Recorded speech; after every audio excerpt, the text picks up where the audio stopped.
So how is Afrobeat to the world happening? How is it going? How's it going? We have albums now. Burna Boy is here. Um, Adekunle Gold is here. Yeah. You know, copy it counts. DJ Copy count. DJ Copy's album is here. One more person's album, Fireboy. Fireboy is here. You know, so how's it going so far? Burna Boy is spearheading it. We have Davido to come. Yes. We have Wizkid to come. So how is it going? Week. How's it going? I mean, Afrobeats to the world has always been a sham of a movement. It's not real. I'm sorry. I'm not even sorry, by the way. Because what world are we going to? Where is the world? America now. It's just America. It's not safe. And what is this project of Afrobeats to the world? Like Reminisce was saying, or was it Reminisce? I can't remember who I was talking to that was saying, why do we keep saying to the world? Everybody goes to the world. Yeah, everybody. Every generation has an artist that goes to the world. I guess the major thing that's just different with the 2010 generation and their movement to that side was because by 2012 or 2013, a D'banj had a record like Oliver Twist that peaked at number 7 on the UK Top 40, and an artist like Pitbull, who was on a roll at the time, just having number 1 singles upon number 1 singles, did a remix of the song. So the attention, so the way the American market works is there is a sound that dominates the soundscape every generation. So you say, let's say in the 90s, for example, there was hip hop, there was R&B, and then by the late 90s, by 97, 96, 97, 98, there were boy bands like Backstreet Boys and some other bands, and then by 2000, late 90s, 2000s, you had the return of pop, mainstream pop. That's why you see in sync or teen pop, the birth of teen pop. In sync, Britney Spears, Christina Aguilera, all of these people having runs. And then by the early 2000s, you had Latin pop sort of making inroads into the American markets. The second wave of Latin pop, because there was Carlos Santana and some people in the 80s and the early 90s. But then later on in the generation, 2006, 2007, you had K-pop. They tried to incorporate K-pop into their system. It didn't really work. Then Latin pop never really went away. Then Eastern European music sort of influenced the American sound. Then pop came back. So by the time they had exhausted all these people, when 2011, you had a K-pop record become the number 1 American record, become the number 1 record in the world, and that was Gangnam Style. Yeah. And so the only place that these guys hadn't really touched were the Caribbean too. They had to run with the Caribbean. Yeah, Sean Paul. Benny the Fugees were even making some form of that. So you're saying it's Africa's turn. So it was Africa's turn basically at in the early parts of the early 2000s of the 2010s. So that was why the attention, they felt, let's try this. And it's a different thing to just have an artist say, I want to go and try my hand at this thing. And it's a different thing for music capitalism over that place to say we are ready. That we are ready for you. Okay, we want to give you a deal now. They were giving our artists deals at the time. Our artists were touring. OFO Black Company was touring in the 70s. They were performing. They were signed to major labels. Magic Fashion was signed to Interscope Records. But it took all those record labels left at some point. But even when they left, and Obesere was still signed to a foreign record label. It was signed to Sony Music. So the thing is, you look at it, the only thing that we're calling Afrobeats to the world is just the fact that people being ready, the market being ready, and the market being ready. So you're saying it has always been here, like it's not a new phenomenon. It's not a new phenomenon at all. Everything we've seen now in terms of press attention, record label attention, co-sign from big musicians, we've seen it before. Fuad posted an article some days ago about how Afrobeat is sweeping through London. Yeah, I think that was in 1974. That was 1970 something. 1974. Yes, but that was co-signed by the biggest artist at that time. For Paul Paul McCartney. Steve Wonder came here. He didn't want to go back. He didn't want to go back again. So we always had cosign. So this is not the first time someone like PD status is coming to cosign in Africa. The difference is that we have social media to amplify everything. And a lot of people. No, that's not even a problem. The problem is ignorance. Yeah, it's ignorance actually. People forget what has happened before. People don't even know, and they don't bother. Yeah. That's why someone open his mouth and say, "Someone is a new fella. Wizkid is a new fella." What? Do you know who fella is? Do you know what fella represents? Fella was going when they were hosting Festac in Lagos. Fella was hosting his show every night. Everybody left Festac and they were coming to the shrine. Fella's show. Who has done that before? That's the biggest celebration of black culture the world has ever seen. People will leave that place. They'll come to Fella Shrine. Stevie Wonder, Paul McCartney, they didn't go back after Festac was over. They stayed there. They were smoking and enjoyed there.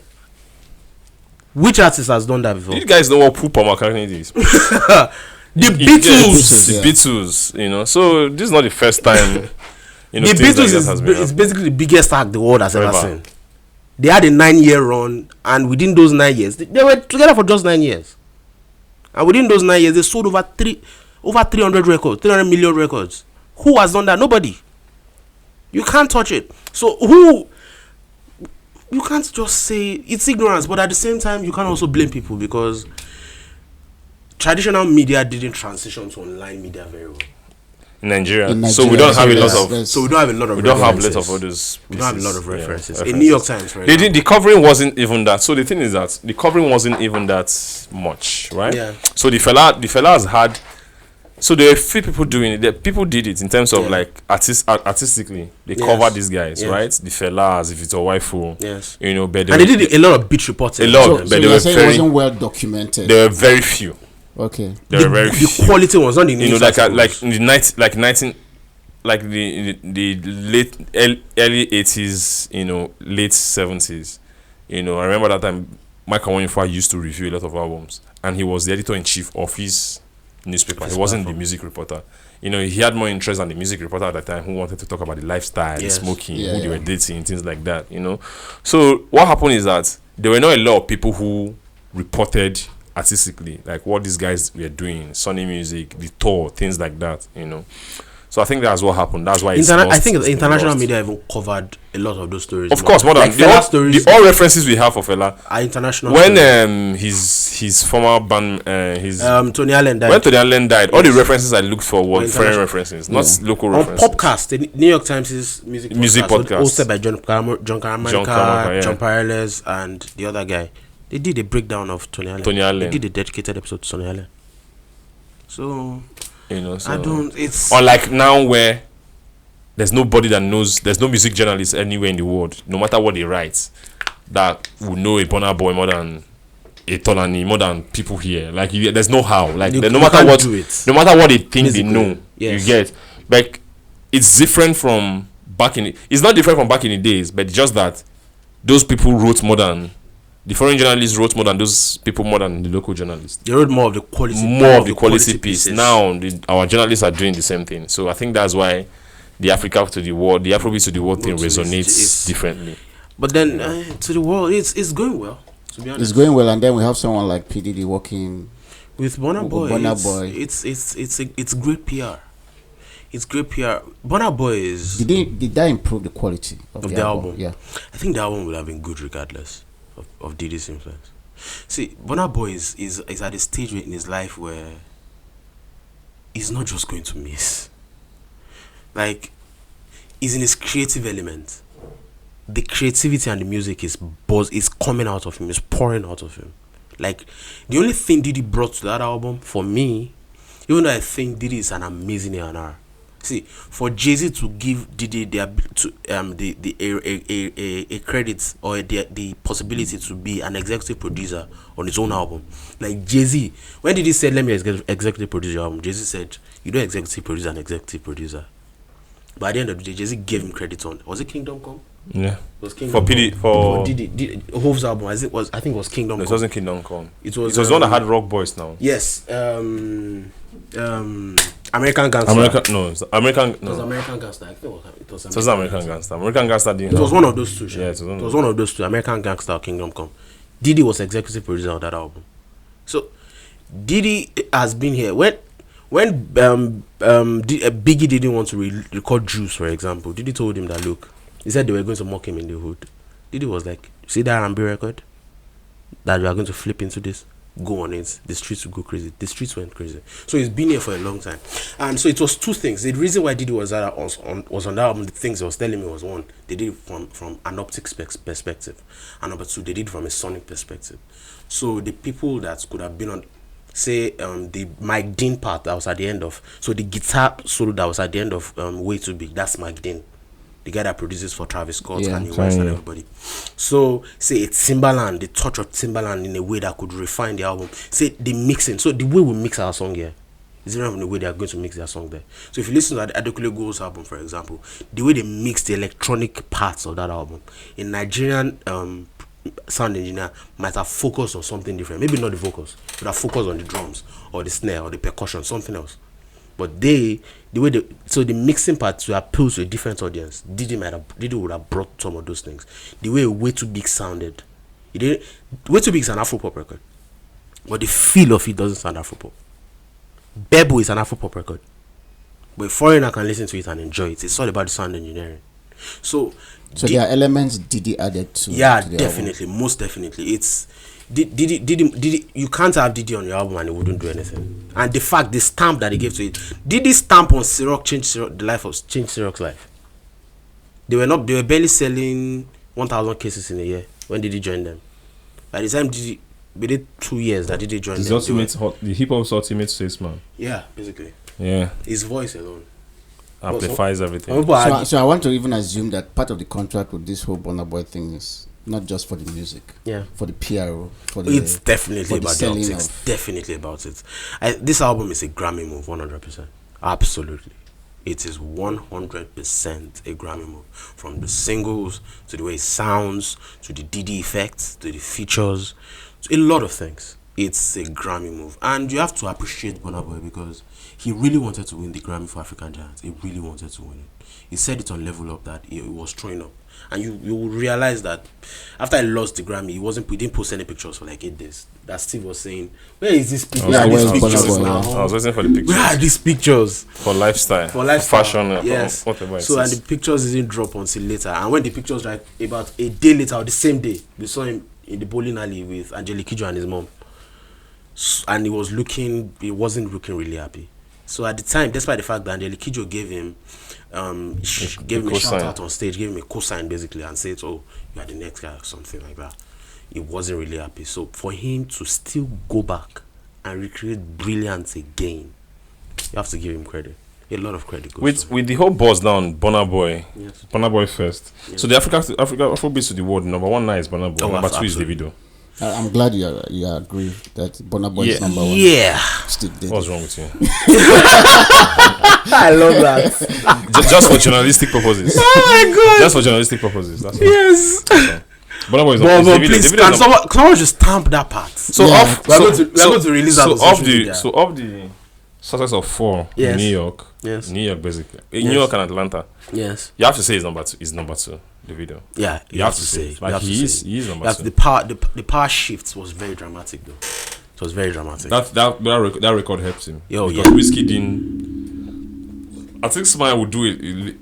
Smile would do a little for him. It's on Obama's playlist. That's another PR. That's a good PR for him. Yes. It has her. I think the house camp.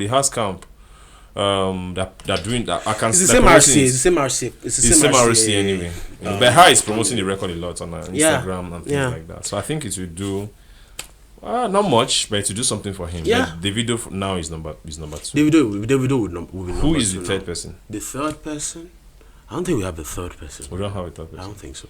So where's Wizkid right now? Wizkid is sort of the OG that nobody forgets.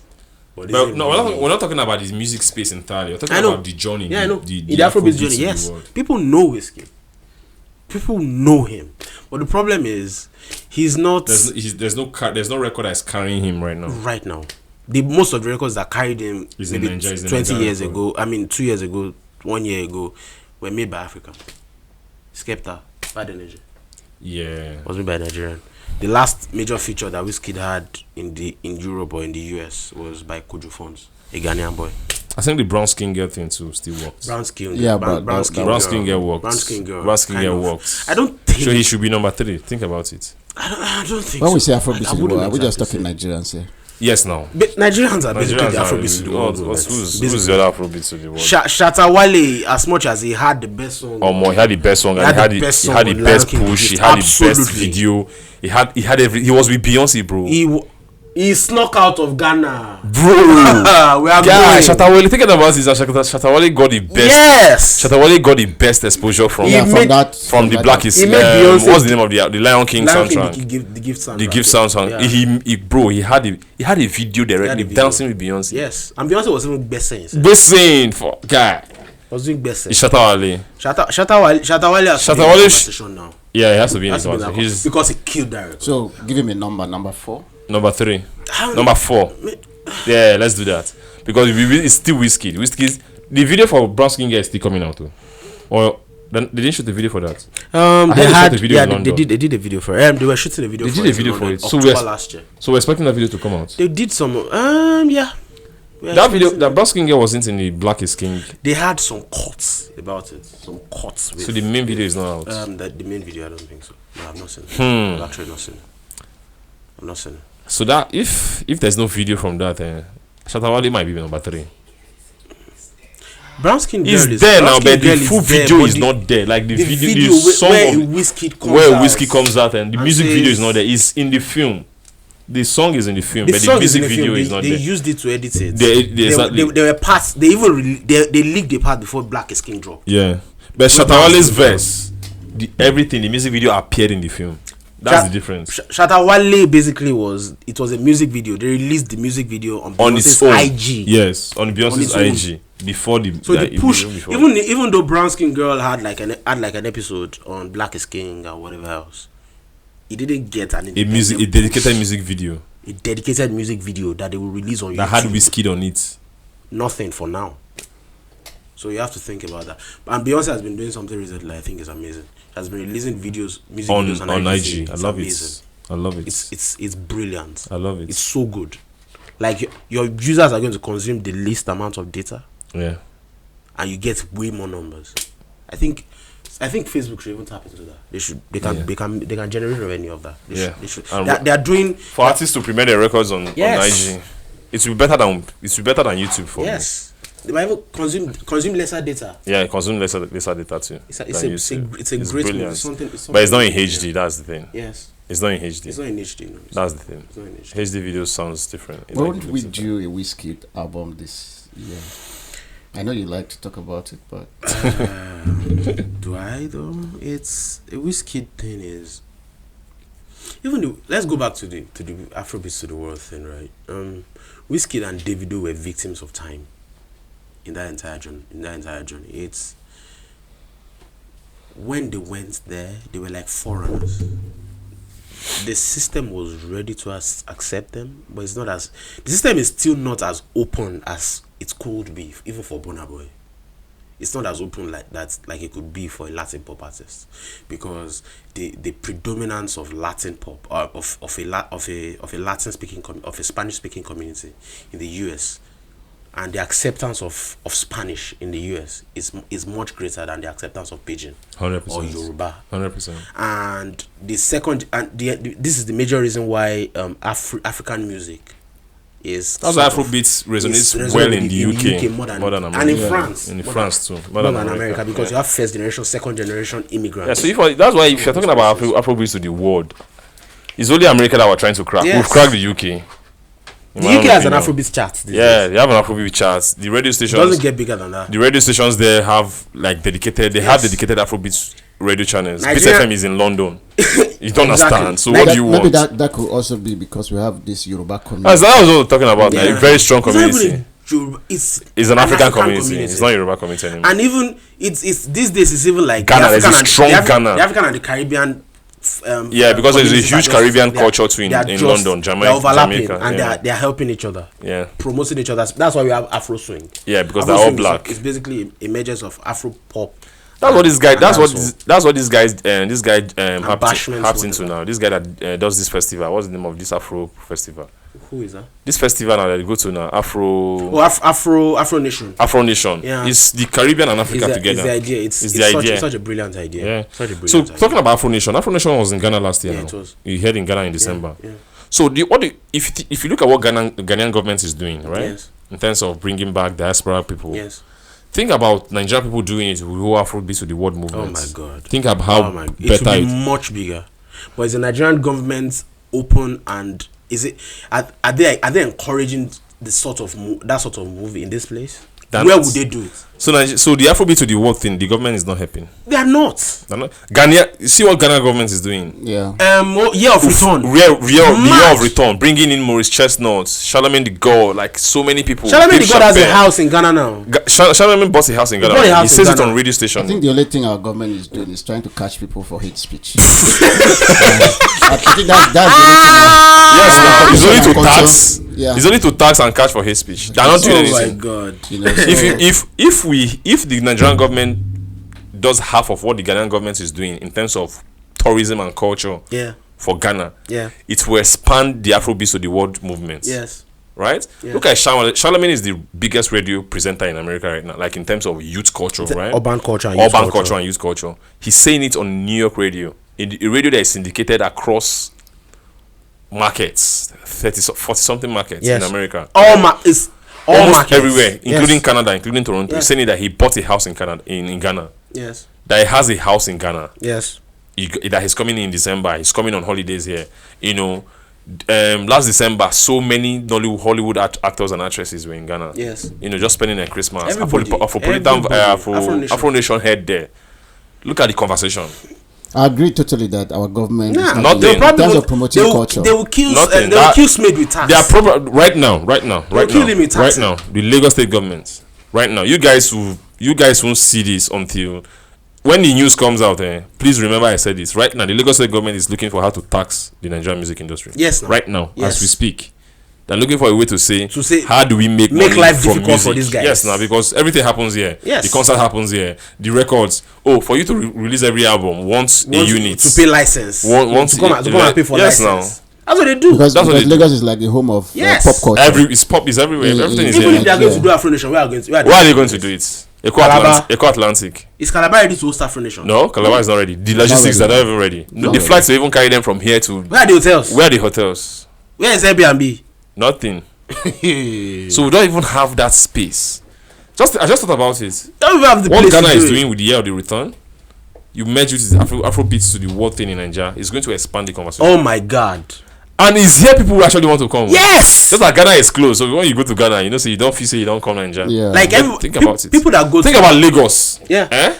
In December, open to diaspora, African Americans. Think about the experience. Think about the experience. Think about Badagry, right? A beach area. That's a place where they can. That's a place where they can do Afro Nation. But look at the road. Look at the road from my two to Badagry. That would be an amazing place. But look at the road from my two to Badagry. It's trash. Nigeria is useless. Nigeria is a useless country. Useless. Look at that road. That road has been like that for decades. It would have been way better, bro. Like you can't imagine if they can do Afro Nation in Badagry. In Badagry, why? God, they can, bro. That's an amazing place to do it. The space is there. The space, everything, bruh. See everything, and there's a cultural reference because now there now slave trade. The cultural reference is there. People just be going there and be crying. Oh my sisters! That's what Ghana does now. You carry them to what's the cave? That cave that they put them now. That's this guy went to Steve Harvey. Yes. Steve Harvey went to that. What's the name of that place now? I forgot the name of the place, but I know what you're talking about. I'm coming. I have to Google this. Shout out to Efuro Yetinobu, by the way. Yeah. What did she do? She's the one who she's a Nigerian woman who profited, Nigerian kingmaker who profited off slave trade. Okay. Shout out to her, but she's celebrated as a hero in Lagos State. You go be. I was asking you about Wizkid's album and you cleverly. Sorry, no, I didn't actually. You have to talk about conversations came on it. So Wizkid. Okay, sorry.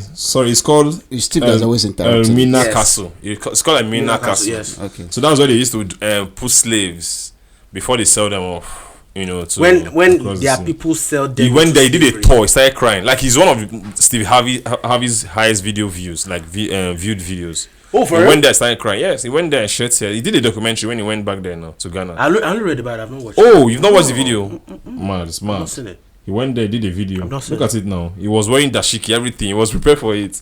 You know. So Ghana is even doing a lot to help in the whole conversation. Yeah. Imagine we are here trying to monetize tax. by that grade. Yeah, just imagine we cracking. We'll come back to your Wizkid album, don't worry. No, I mean, you have to talk about it. Yeah, just imagine us cracking There are that a lot of things monetization that of we that can lot do. of things. That See, lot of local even touring. the Calabar is not a bad idea. It's not a bad idea. But how do we get there?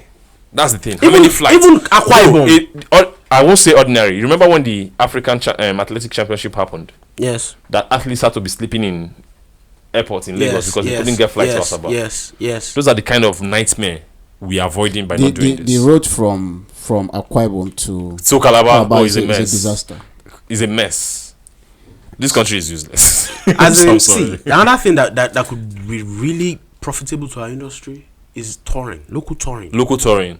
In the 70s, 60s, They used 70s, to do it a 80s, lot. African artists were touring effortlessly. But these days, where is the road network to tour? When you are touring yourself, they even collect your money. Yeah. Police will stop you on the road. Oh, why are you driving in the night? Yeah. On tour. But we're on tour. No, we are Yahoo boys. Yeah. They will destroy their life there and put them behind bars. They will miss the show. A show that people have paid for already. They will miss it. See, there are a lot There's of so things many that we can logics do in better. there. So shout out to Wizkid, by the way.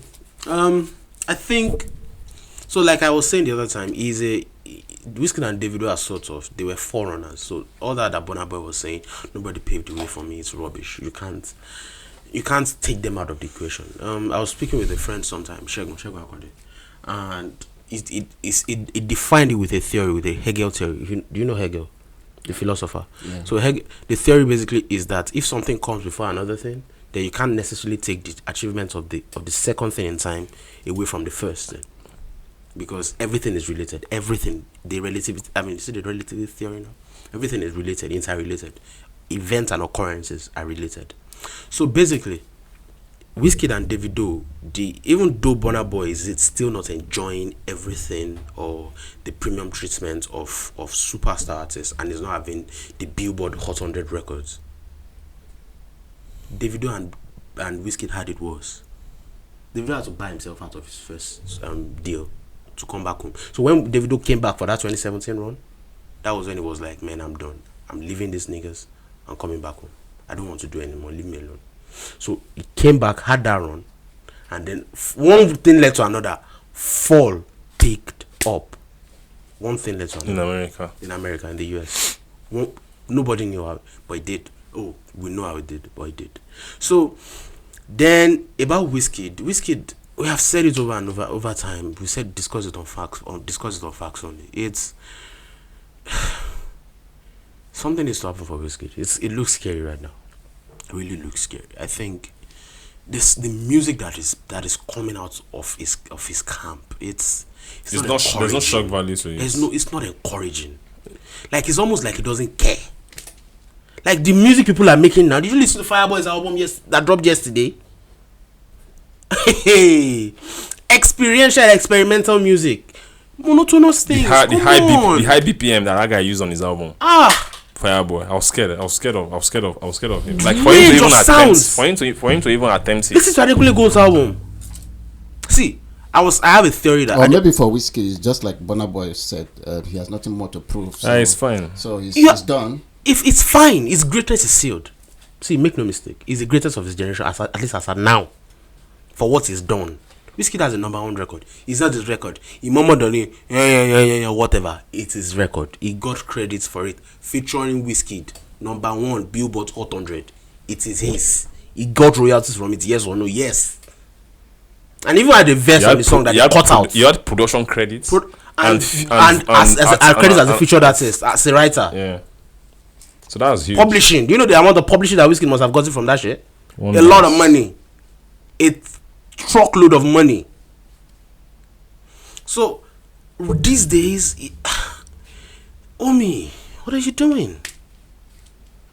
You need to work. The industry, that thing you're doing, it's not going to work. It's so Pami that they released, despite every superstar roster that they put on it. Where is it? May God save all of us. I think our producer standing up. Yeah. All right, guys. Everyday people. Talk to you next week. Goodbye, guys.